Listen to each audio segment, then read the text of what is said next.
কোটা সংস্কারের এক দফা দাবিতে সকাল সন্ধ্যা পালন হলো বাংলা ব্লকেট কর্মসূচি। রাজধানীর শাহবাগ, সায়েন্স ল্যাব, কারওয়ান বাজার, মৎস্য ভবন, উত্তরা, আগারগাঁও সহ সারা দেশে এই কর্মসূচি পালন করেন শিক্ষার্থীরা।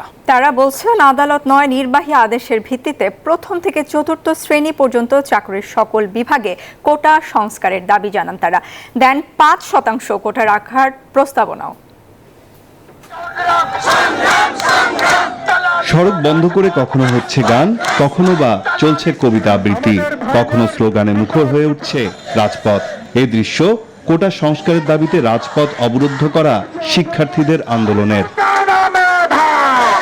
সকাল থেকেই রাজধানীর শাহবাগ, সায়েন্স ল্যাব, কারওয়ান বাজার, মৎস্য ভবন, উত্তরা, আগারগাঁও সহ গুরুত্বপূর্ণ পয়েন্টগুলোতে অবস্থান নেন শিক্ষার্থীরা।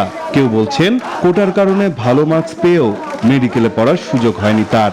আবার কেউ বলছেন কোটার কারণে সরকারি চাকুরিতে সুযোগ পাচ্ছেন না কৃষক কিংবা দিনমজুরের সন্তানেরা। নারীরাও বলছেন মেধা ছাড়া তারাও চান না কোটার চাকুরি।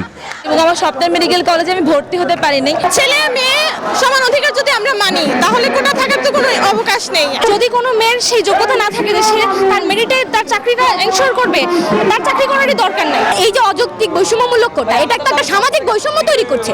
এদিকে আন্দোলনের সমন্বয়করা বলছেন আদালতের রায়ের সাথে তাদের আন্দোলনের কোনো সম্পৃক্ততা নেই। তাদের দাবি একটাই, সরকারি চাকুরির সব শ্রেণীতেই কোটা সংস্কার। তৃতীয় শ্রেণী এবং চতুর্থ শ্রেণীর কোটা বিদ্যমান কোটা ব্যবস্থা আরো বেশি ভয়াবহ।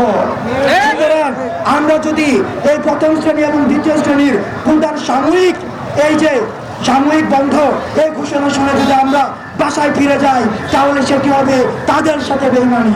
এই কোটা এতটাই নির্মম হয়ে গিয়েছে যে শুধুমাত্র দেখা যায় চাকুরিজীবীর ছেলে চাকুরিজীবী হয়, তাহলে আমরা যারা কৃষকের ছেলে, শ্রমিকের ছেলে, আমরা কি সেগুলোই থেকে যাব কিনা?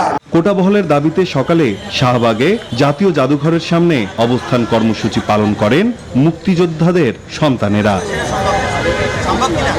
নাইন আল চিকো, নিউজ 24, ঢাকা।